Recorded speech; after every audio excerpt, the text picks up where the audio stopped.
नमस्कार, आप देख रहे हैं क्राइम तक। मैं हूं अश्विनी सिंह।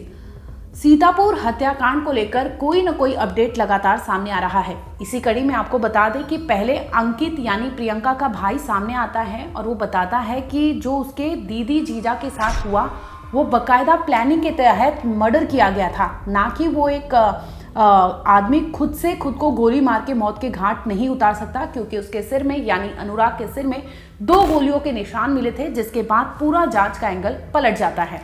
इस कड़ी में पुलिस लगातार पूछताछ करती है तो इसी में नाम सामने आता है अजीत का, यानी अनुराग के बड़े भाई अजीत का नाम सामने आता है, जिन पर पुलिस उन्हें भी गिरफ्तार करती है और पूछताछ करती है, जिसके बाद मामला फिर से पलट जाता है। दरअसल अब इस केस को लेकर पुलिस फिर से सीतापुर के उस घर जाती है जहां पर 6 हत्याएं हुई थी। पुलिस पहुंचती है, आला अफसर पहुंचते हैं, पूरा बकायदा वीडियोग्राफी होती है और क्राइम सीन को रिक्रिएट किया जाता है। यानी चाहे वो प्रियंका हो, चाहे वो अनुराग हो, चाहे वो सावित्री यानी अनुराग की माँ हो, चाहे वो 3 बच्चे, चाहे बड़ी बेटी हो, छोटी बेटी हो, चाहे वो छोटा बेटा आद्विक हो, सबको लेकर पुलिस ने रिक्रिएट किया है सीन। क्राइम सीन जो होता है वो रिक्रिएशन कराया है, सभी के पुतले बनवाकर वहां पर रखे गए और ये सब मामलों में अजीत भी वहां मौजूद था, जिसमें पुलिस ने पूछा कि आखिर कैसे किस कदर से इस हत्याकांड को अंजाम दिया। हो सकता है जल्द ही पुलिस इस केस को लेकर अपडेट भी दे, लेकिन पुलिस की ओर से अभी तक इतना बयान नहीं आया। लेकिन जो खबरें हैं वो यही है कि पुलिस के हिरासत में अजीत ने यह कबूल किया है कि उसने ही इस हत्याकांड को अंजाम दिया। अब सोचने वाली बात यह है कि एक घर में 6 हत्याएं होती है, जिसके बाद चश्मदीद बचा एक इंसान जीवित रह जाता है, जो पुलिस को मनगढ़ंत कहानी सुनाता है और पुलिस भी उसकी कहानी को मान लेती है। हालांकि पोस्टमार्टम रिपोर्ट जब सामने आता है तो पूरी कहानी तो पलट जाती है, लेकिन इसके साथ ही अजीत से लगातार पूछताछ होने लगती है।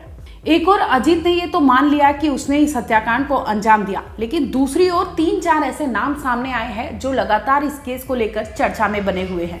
पहला नाम है आशुतोष का, यानी अजीत के जो ताऊ है उनके 2 बेटे हैं, अमित और आशुतोष। इन दोनों की भी भूमिका सस्पिशियस लग रही है, जिसके बाद पुलिस ने पहले तो ताऊ को भी गिरफ्तार किया था, लेकिन उन्हें बाद में छोड़ दिया। लेकिन ताऊ के दोनों बच्चे और उस घर में जो नौकर था उसे भी पुलिस ने अभी तक अपने हिरासत में ही लिया है। इसके साथ ही एक और नाम सामने आया है। अनुराग की जो बहन थी वो निशा थी। निशा का पति था अकलेंद्र। जब पुलिस क्राइम सीन रिक्रिएट करा रही थी उस वक्त निशा का पति यानी अकलेंद्र भी मौजूद था। इसी दरमियान पुलिस से कुछ कहासुनी हो जाती है अकलेंद्र और पुलिस के बीच में।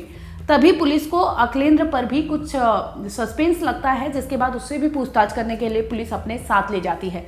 यानी इस केस को लेकर पुलिस अभी तक अजीत, आशुतोष, अमित और इसके बाद नौकर और नौकर के साथ उस घर के बहनोई यानी अनुराग के जो बहनोई थे अकलेंद्र, उन्हें अभी हिरासत में ले ली है और उनसे भी पूछताछ हो रही है।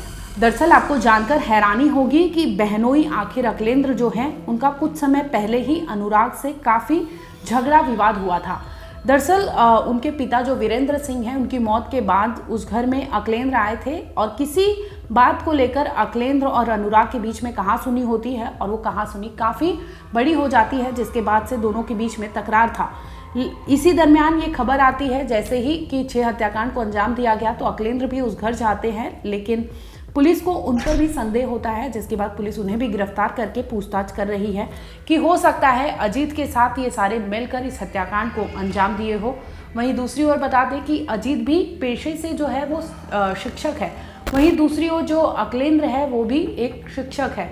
यानी हो ना हो पुलिस इन सभी कड़ियों को जोड़ने की कोशिश कर रही है। कहीं इनमें कोई तालमेल तो नहीं था, कहीं प्लानिंग के तहत इस 6 मर्डर को अंजाम तो नहीं दिया गया, क्योंकि जैसे ही पोस्टमार्टम रिपोर्ट सामने आती है पूरी की पूरी कहानी पलट जाती है। बताते चले कि जिस वक्त इस हत्याकांड को अंजाम दिया गया शनिवार यानी 11 मई की वारदात है, जब सुबह सभी को खबर मिलती है कि अनुराग, उसकी बीवी प्रियंका और उसके 3 बच्चे और उस घर में रहने वाली सावित्री देवी का कत्ल हो जाता है।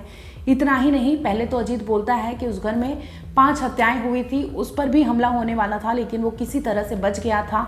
इसके बाद उसका भाई जो है अनुराग, वो खुद को भी गोलियों से भूनकर मौत के घाट उतार देता है।